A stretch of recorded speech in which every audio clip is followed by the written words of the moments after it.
I'm sorry, guys. A little sick right now, but I had to make this message, okay, for this Samira Mohan, truthers, the lifers, the way, the truth, and the life, right? So basically, something I have realized is that, we never, and someone just commented this on my video, but we never got to know what Samira's, well, so far. I don't know if they'll put this in the finale, but probably not. Well, actually, no, because okay, spoiler alert, spoiler alert, it's like a minor spoiler.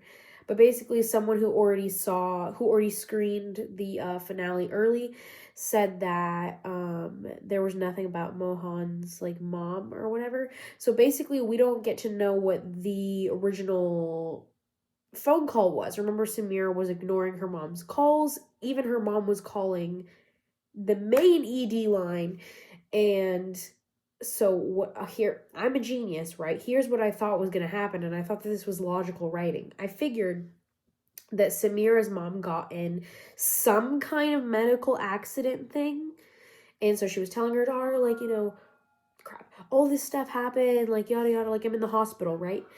And basically, Robbie would learn a big fat lesson because he was chastising and being cruel to Samira, telling her, like, you have mommy issues. That's the reason why you had a panic attack. You need to doctor up. You need to lock in. Like, what is this behavior? Like, you need to go to geriatrics because you're so slow. You're not built for this ED. This is not that's obviously he didn't say it like that, but he was laying in on her multiple times.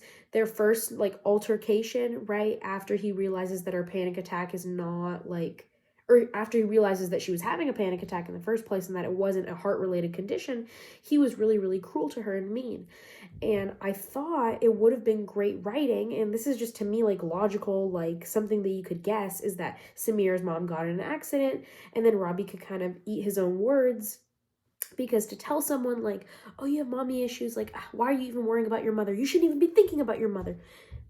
Around these four walls, they're like a fortress. It's like a castle, yada yada, which is just like crazy, military type mentality. Like, bro, people, yes, they work jobs and yes, people's lives are on the line, but like you have to preserve your own life and your own spirit if you're going to be a good doctor and you're going to save lives and not just fall apart, which we've seen. Obviously, Robbie's mentality doesn't work because he's falling apart and he wants to die, okay? But regardless, right? Like I'm trying to say, I thought it would have been great writing if, yeah. Sorry, I got interrupted, but look at my lemon water. Tell me I'm not healthier than you. Ice cold lemon water in the mason jar. Sorry. Anyways, so I thought, right, continuity wise, logic wise, right, common sense, right, Robbie does a bad thing. He says a mean thing, a cruel thing to one of his subordinates, someone he's supposed to be mentoring and being a good role model for. And then he sort of eats his own words, realizing that his mentee actually had a serious reason, unbeknownst to her, but whatever, to be having a panic attack. But if her mother actually got in some kind of accident or whatever. Because why would you call your kid that many times when they're at work and you know that they're at work and they work a very serious job, not like a desk job where they have free time to be talking to you, right? So I figured it would be something serious. So if we don't, allegedly, right, we don't have any closure on that, that just doesn't make sense writing-wise. That Samira's mom was just calling her to bother her. It doesn't make sense, and I get it. Maybe they're trying to play into the overbearing brown parent, right? A lot of Asian parents or whatever, they can be overbearing and text you too much. But like, come on, she's a grown woman. She's a doctor. Why would her mom call her like 17 different times unless it was an emergency? It does not make any sense. It does not make any sense. So it's honestly really upsetting that we don't have good, like, logical continuity type writing for this plot line. And then it's just, I feel like her storyline should, if they really wanted to take, I don't know. Okay, first of all, I don't think they should have taken her character out, right? But here's the thing.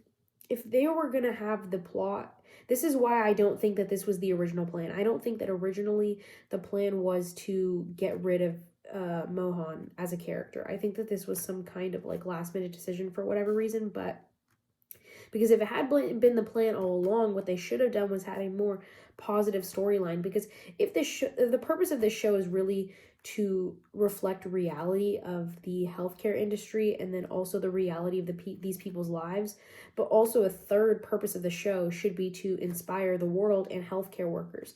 So if the third purpose of the show is to inspire people, not just to reflect reality, then Samira's storyline should have been that, right, she gets shot down, but she rises again, right? She keeps doing her cases, tries to help Orlando, etc., right? She keeps pushing through, okay, because she's better than this, right? Don't tell me I'm nothing, etc., right? Triumph. And then, she has some type of great case with an older patient, because all they really did was show us, I think there was one case, okay, you know what, she had a case with Mel earlier. Where she was, it was the older couple, but then she was talking to the old man in the hallway. That to me wasn't enough. What would have solidified her exiting to work in geriatrics or do something else that's more slower paced or whatever, family medicine, whatever it is that she should have had a crazy, how Langdon had that great moment where he fixed the guy's spine. She should have had that kind of banger moment with an older patient, and then maybe some good talk afterwards, and then the older patient really tells Samira you're incredible, you saved my life, etc., and then it just you see it in her eyes and the camera's on her face, and it just clicks to her this is what I'm meant to do. That would have been more positive and more special than whatever they're doing. And maybe that does happen in the finale, right? We don't know. But also I feel like there's been multiple people on Twitter that have already seen it early, and they didn't say anything like that. They totally wouldn't have left that out. So her just slowly basically burning out and exiting out of defeat is just not inspiring. It doesn't make any sense. Where's my hero's journey? You feel me? Where is my hero's journey? If you're going to have a character exit for a negative reason, they should either be killed off, or something really bad should happen, or maybe there's an altercation with the actor and the creative. So it's not adding up, right? The math is not mathing, right? It's this needs to be calculus. Why are we not calculating it correctly? Why are we not transfiguring it? Why are we not Doctor Stranging it? The storyline correctly. You know what I mean? Where is Doctor Strange? So that is really my issue. Do you have burning questions running through your mind? Do you want to know the answers about the universe, time, love, or the trivialities of pop culture? Well, you've come to the right place. The Thought Bunny is an entity, a space, a girl. The Thought Bunny has an answer to all of your biggest questions. So ask away.